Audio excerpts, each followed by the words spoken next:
During my profession, I have been discriminated against too many times to keep track of. Kieran Michelle has worked in homes taking care of the elderly for close to 20 years in New York City, and she was close to tears describing the different ways she says she and her co-workers have been discriminated against over the last 2 decades. I have been told I was too young, too fat, too old, and that I was not hired to be smart. I worked for a wife whose husband did not want dark-skinned people to work for him. The New York chapter of the National Domestic Workers Alliance gathered several nannies, housekeepers, and home care workers to tell their heartbreaking stories in a Zoom news conference on Black Women's Equal Pay Day.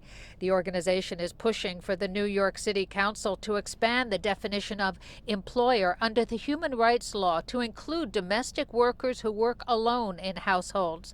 Under the current law, workers only have protection if their employers have more than 4 employees. City Council member Deborah Rose is trying to change that. Our current law says that it's okay to discriminate based on disability, race, religion, age, nationality, or pregnancy if you are a domestic worker. The pandemic has been particularly tough on domestic workers of color, according to a new study. 62% of Black immigrant domestic workers lost their jobs because of COVID-19, and 75% were never provided PPE or any safety equipment on the job.